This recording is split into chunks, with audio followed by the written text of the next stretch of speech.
औज़ु बिल्लाहि मिनश्शैतानिर्रजीम बिस्मिल्लाहिर्रहमानिर्रहीम क़ाल अमीरुल मुअमिनीन अली इब्न अबी तालिब अलैहिस्सलाम वश्शक्कु अला अर्बइ शुअब अला तमारी वल हौल वत तरद्दुल वल इस्तिस्लाम सल्लल्लाहु बर मुहम्मद।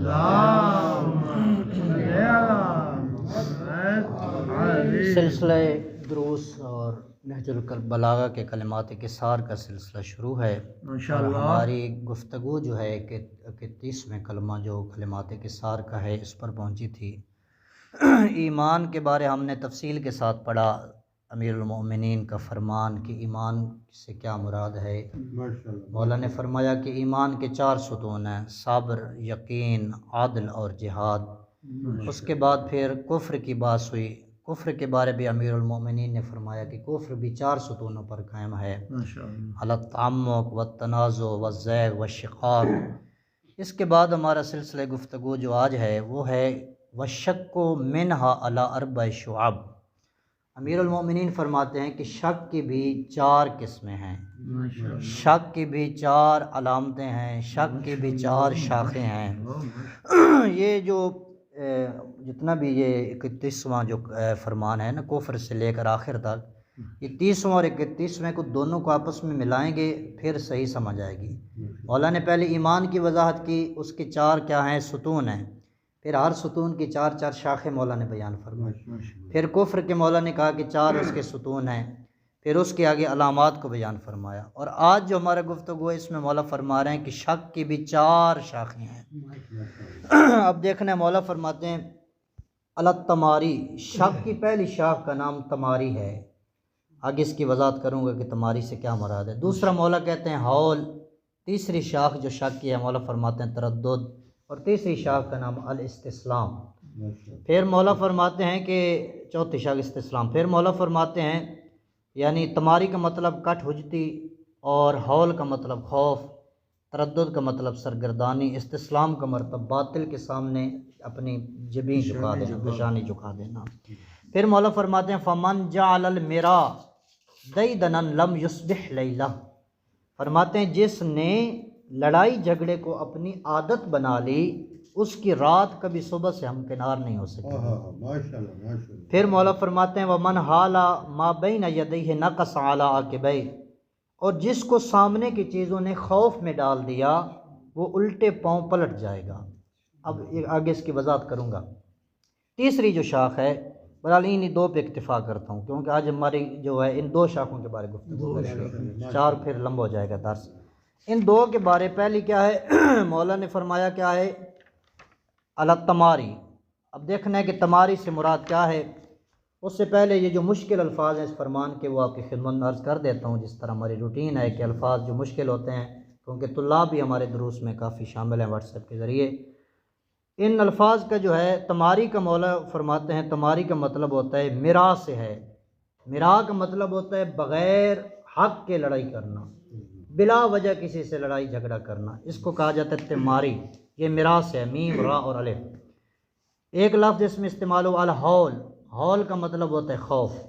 अब तरद्दुद, तरद्दुद का मतलब होता है किसी चीज़ पर पुख्ता ना होना, यानी कभी उस चीज़ को मान लेना फिर 2 मिनटों में इनकार कर देना, कभी कहना कि बात ऐसे है और कभी कहना बात ऐसे नहीं है, तरद्दुद में रहना, पुख्ता यकीन ना होना। और एक इसमें लफ्ज़ जो आज की इबारत है इस्तिस्लाम, एक लफ्ज़ है, इसका मतलब होता है मुकाबला न कर सकना, घबरा जाना, सरनिगो हो जाना, यानी हत्ता कि बातिल के सामने भी अपनी पेशानी को झुका देना, इसको इस्तिस्लाम कहा जाता है। एक लफ्ज़ है दैदनन। दैदन का माना होता है आदत, दैदनन। नाकस अला आक़िबै, ये कुरान में भी एक लफ्ज़ इस्तेमाल हुआ है, नाकस अला आक़िबै, अपने जहाँ पे इंसान खड़ा होता है उन्हीं कदमों पर पीछे हट आना, पीछे की तरफ चलते रहना, इसको कहते हैं नाकस अला आक़िबै। सामने यानी किसी चीज़ से अगर खौफ खा जाए और अपने कदमों से पीछे हट जाए, पलट जाए, इसी को कहा जाता है अरबी इस्तिलाह में नाकस अला आक़िबै। और एक लफ्ज़ है वाक़िअत हो, रैब। रैब एक लफ्ज़, रैब आसान आपको पता है, शक को कहते हैं, ज़ालिकल किताबु ला रैब फ़ीह। और वाक़िअत हो का मतलब होता है मसल देना, राउंड देना, वाक़िअत हो। एक लफ्ज़ इस फरमान में इस्तेमाल हुआ है सनाबिक। ये सुंबुक की जमा है, सनाबुक कहते हैं किसी चीज़ के किनारे को। और यहाँ पे जो इस्तेमाल लफ्ज़ हुआ है वो शैतान के पंजों को कहा गया है। सनाबिक किनारे को कहते हैं, और पाँव के जो पंजे होते हैं वो भी एक तरफ का किनारा होता है, इसलिए इसको सनाबिक कहा जाता है। अभी हम इस फरमान की आपके सामने मुख्तसर सी वजाहत में अर्ज़ करता हूँ। इमाम फरमाते हैं कि शक की 4 शाखें हैं। शक की क्या हैं? 4 शाखें हैं। अब देखना, इंसान की जो कैफियत होती है ना, इसकी 4 हालतें होती हैं। या किसी चीज़ के बारे यकीन होता है, या ज़न्न होता है, या वहम होता है, या शक होता है। या किसी चीज़ के बारे का पुख्ता यकीन हो, इसको यकीन, इस समझने के लिए मैं आपकी खिदमत में इस तरह अर्ज़ करता हूँ, 100% को कहा जाता है यकीन। ज़न जो होता है, जिसको गुमान गालिब उर्दू में कहा जाता है, वो 70%, 80%, यानी 50+ उसको ज़न कहा जाता है, गुमान भी उसको कहते हैं। शक 50-50, बराबर बराबर, यानी एक चीज़ के बारे शक है कि ये शक है मुझे इसके बारे में, बराबर, दोनों 50-50। और एक होता है वहम। वहम ये क्या होता है? 20%, 30%, 10%, इसको वहम कहा जाता है। ये 4 इस्तिलाहें इल्म मंतिक की हैं, ये इस्तिलाह में बयान की जाती हैं। अब यहाँ मौला फरमाते हैं कि ये जो शक है अलतमारी, ये शक किसकी अलामत है? ये यानी तमारी शक की अलामत है। और शक अलामत क्या है? ये कुफ्र की अलामत है, क्योंकि शक के मुकाबले यकीन है। यकीन मौला ने कहा था ये सुतून है किसका? ईमान का। इसके मुकाबले में, यकीन के मुकाबले में आ गया शक, गोया कि शक अलामत है कुफ्र की। अब मौला क्या फरमाते हैं? शक, लेकिन यहाँ पर जो मौला फरमा रहे हैं शक, इसका मतलब यह है कि ईमान के साथ मरबूत नहीं है, यानी यही मुराद की अलामत क्या है? ये बात ये कुफ्र की है। तमारी का मतलब होता है यानी बग़ैर वजह के लड़ाई करना, बग़ैर हक़ के झगड़ा करना किसी के साथ। अब समझना ये मोमिनीन कि बंदा किसी से लड़ाई क्यों करता है? अब ये सवाल, इंसान के साथ झगड़ा क्यों करता है, जो कि माशरे में बहुत ज़्यादा इस मरज़ के हर जगह पे ये मसाइल हैं। अब देखने, इंसान के साथ झगड़ा क्यों करता है, इस बारे उलमा फरमाते हैं, एक होता है झगड़ा करना, लड़ाई करना जहाँ पे हक़ पामाल हो रहा हो। वहाँ पे एक बंदे का ज़मीर जब उसका ज़िंदा कहता है कि यार मैं हक़ की खातिर लड़ाई करता हूँ, क्योंकि हक़ उसके सामने पामाल हो रहा है और उसके अंदर ईमान है, वो समझता है कि मैं हक़ को पामाल न होने दूँ, ये लड़ाई करना ये ठीक है, इसको तमारी नहीं कह सकते। तमारी क्या है? हक़ के बग़ैर, बिला वजह, बग़ैर किसी वजह के लड़ाई करना। अगर हक़ पर लड़ाई कर रहे हैं जहाँ पे दीन पामाल हो रहा है और आप मुकाबिल के साथ लड़ाई करते हैं कि दीन पामाल ना हो, ये दुरुस्त है, ये ईमान की अलामत है। तमारी जो है, जो कुफ्र की अलामत है, ये है कि बग़ैर वजह, बिला वजह, बग़ैर हक़ के किसी के साथ लड़ाई करना। अब ये है कि इंसान एक शख्स के साथ ये अगर लड़ाई करता है बग़ैर वजह के और अपनी कुव्वत के इज़हार करने की लड़ाई करता है, तो ये क्या है? तमारी में है, ये कुफ्र की अलामत है, ये शक की अलामत है, और शक क्या है? कुफ्र की अलामत है। अब तवज्जो करना, मौला क्या फरमाते हैं कि फ़मन जअल मिरा दैदनन लम युस्बिह लैला। तवज्जो करना मोमिन, मौला फरमाते हैं कि जो बंदा बग़ैर वजह, बग़ैर हक़ के हर किसी के साथ लड़ाई झगड़े के लिए तैयार रहता है, लड़ाई झगड़े को अपनी आदत बना लेता है, लम युस्बिह लैलहू, उसकी रात कभी सुबह से हमकिनार नहीं हो सकेगी, उसकी रात कभी सुबह नहीं करेगी। यानी इस क्या मुराद? रात सुबह नहीं करेगी, इसको समझना है। लम युस्बिह लैला, इसको समझना है, रात सुबह नहीं करेगी। मौला फरमाते हैं कि अगर वो गुमराही में है तो गुमराही में रहेगा, अगर वो बातिल पर है तो बातिल पर रहेगा, अगर वो बेहिदायता है तो बेहिदायत ही रह जाएगा। लम युस्बिह लैला, उसकी रात कभी सुबह नहीं करेगी, वो हमेशा गुमराही में रहेगा। क्यों गुमराही में रहेगा? जब उसने कभी किसी की बात सुननी नहीं है, किसी की कोई हिदायत को कबूल भी नहीं करना है, किसी को बात सुनने के लिए वो तैयार भी नहीं है, किसी की हिदायत कबूल करने के लिए वो आमादा ही नहीं है, हर वक्त उसका मिजाज बन जाता है हर किसी के साथ झगड़ा ही करना, हर किसी के साथ लड़ाई करते रहना, बैठे बैठे ऐसे किसी के साथ लड़ाई कर देना। मौला इसको फरमा रहे लम युस्बिह लैलहू, ये बंदा कभी इसकी रात सुबह के साथ हमकिनार नहीं हो सकेगी, हमेशा ये क्या है? बातिल पर रहेगा और हमेशा गुमराही में रहेगा। अब देखें मौला फर लम युस्बिह लैला, और आपकी खिदमत में वाज़ेह कर दूँ, बहरहाल ये अभी बहुत क्लियर हो गया। माशरे में कुछ ऐसे अफराद होते हैं, आपने भी देखे होंगे, मैंने भी मुलाजा किया है, कुछ ऐसे अफराद होते हैं जो बैठे बैठे ऐसे किसी के साथ लड़ाई शुरू कर देते हैं। उनको कोई लड़ाई के लिए कोई ख़ास वजह दरकार नहीं होती, ऐसे बातों बातों में महफिल में बैठे किसी के साथ उलझ पड़े, और बाज़ बंदे ऐसे होते हैं, कहते हैं यार इसके मुंह भी ना लगना, ऐसे कोई ना कोई फितना डाल देगा, ऐसे लड़ाई कर देगा। बंदे उसको बात करने के लिए आमादा नहीं होते। ऐसे बंदे के बारे में मौला फरमाते हैं लम युस्बिह लैलहू, इस बंदे की रात कभी सुबह को हमकिनार नहीं कर सकती। तो लिहाजा इस आदत को ख़त्म करना ये कुफ्र की अलामत है। जिस बंदे का ईमान होता है वो लड़ाई नहीं करता।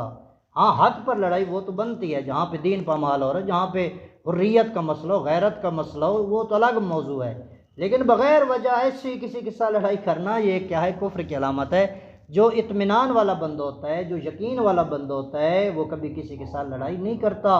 वो समझता है ये दुनिया हकीर चीज़ है, वो दुनिया की चंद नेमतों चंद चीज़ों की वजह से वो लड़ाई नहीं करता, क्योंकि उसका ईमान पुख्ता है। जब उसका ईमान पुख्ता है, उसका यकीन पुख्ता है, तो फिर वो हमेशा क्या है, मजबूत रहता है और किसी के साथ हर वक्त लड़ाई झगड़े के लिए तैयार नहीं रहता और संजीदा रहता है।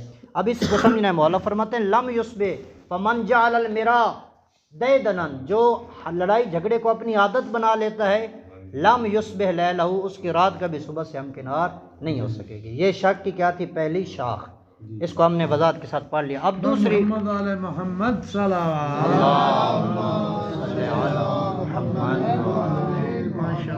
मोमिनीन मोहतरम, दूसरी जो है शक की अलामत, और शक कुफ्र की अलामत है। दूसरी शक की अलामत अल हौल, हौल का मतलब होता है खौफ, खौफ ज़दा हो जाना किसी से। अब मौला फरमाते हैं मन हाला बैन यदैहि नक़स अला अक़बैहि, कि जो बंदा भी सामने वाली चीज़ से खौफ ज़दा हो जाए, किसी सामने मद्दे मुकाबिल से खौफ ज़दा हो जाए, मौला फरमाते हैं वो पाँव के बल पीछे हट जाएगा। अब तवज्जो करनी है, मतलब क्या है मोमिनीन मोहतरम, कि जिस बंदे में खौफ आ जाए, खौफ ज़दा आदमी कभी किसी पर हमला नहीं कर सकता, ना हमला कर सकता है, ना अपना दिफा कर सकता है। बड़ी वाज़ेह सी मिसाल देता हूँ, कोई भी मैदान ले लें, कोई दुनिया का कोई भी मुकाबला ले लें, चाहे वो क्रिकेट का मैदान हो, वॉलीबॉल का मैदान हो, कबड्डी का मैदान हो, यही जो मैं आपके सामने बयान कर रहा हूँ खिताबत का मुकाबला हो, कोई भी इल्मी कोई भी मैदान हो, अगर सामने वाले से वो खौफ ज़दा हो गया तो कभी वो कामयाब नहीं हो सकता। इसलिए कहते हैं ख़तीब वो कामयाब होता है जो क्या है, पुख्ता इरादा हो, जो सामने वाले को खौफ अपने ऊपर तारी ना करे। इसीलिए अगर मैदान में दो पहलवान आते हैं, तो अगर सामने वाले एक पहलवान सामने वाले से क्या है खौफ ज़दा हो जाए, डर जाए देखते ही, उसका रोब उस पर तारी हो जाए, तो वो कभी कामयाब नहीं हो सकेगा। कभी वो ना अपना दिफा कर सकेगा, ना उस पर हमला आवर हो सकेगा। और इसीलिए ये क्रिकेट की जो टीमें होती हैं, जब किसी ग्राउंड में जाती हैं, तो अमूमन यही होता है, जो होम ग्राउंड वाली टीम होती है ज़्यादा कामयाब हो जाती है। क्यों? दूसरी टीम पर उनका खौफ हो जाता है। अगर एक मद्दे मुकाबिल दूसरी टीम का खौफ लेकर खेलेगी मैदान में, वो कभी कामयाब नहीं हो सकेगी। ये तो आम दुनिया की मिसाल दे रहा हूँ।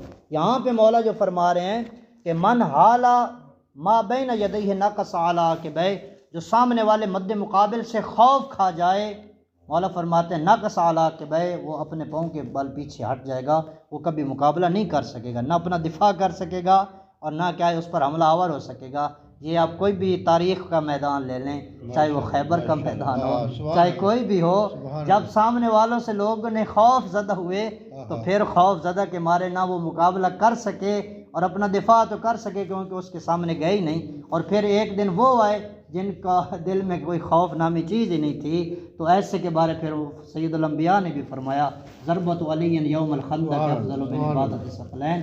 तो यहाँ पे मुराद क्या है, मा हाल बैनहु बैन यदैहि, क्या है, नक़स अला अक़बैहि, कि जो सामने वाले चीज़ से क्या है खौफ ज़दा हो जाता है, तो मौला फरमाते हैं वो कभी कामयाब नहीं हो सकता।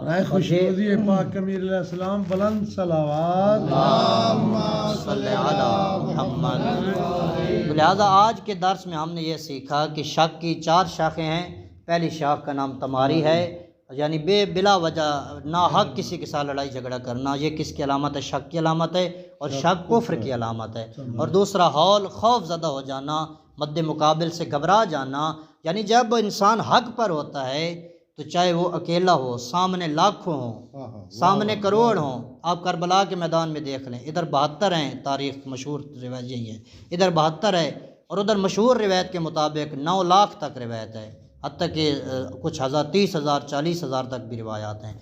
इधर 72 हैं और उधर लाखों में हैं, लेकिन ये घबरा नहीं रहे, मैदान में जाते हैं, दिल में खौफ नहीं है, ये इनकी मंजिल यकीन पर है। क्यों? इनको पता है कि हमने जो मरना है उधर सीधा जन्नत में जाना है। उधर क्या है, हमारे सामने जन्नत हमारी क्या है, मुश्ताक है, इंतज़ार कर रही है। तो जो हक पर होता है मोमिनीन मोहतरम, वो कभी बातिल से डरता नहीं है, वो कभी घबराता नहीं है। डर और हक पर होना ये नहीं, ये आपस में मैच नहीं करते। जो बातिल पे होता है वो हमेशा घबराया रहता है, वो हमेशा डर में रहता है। जो हक पर होता है वो कभी भी घबराता नहीं है, वो हमेशा दिलेरी के साथ मद्दे मुकाबिल का मुकाबला करता है। दुआ खुदावंद मुताल से हमें अमीरुल मोमिनीन का पाकीज़ा कलाम पढ़ने की, समझने की, इस पर अमल करने की तौफीक इनायत फरमाए।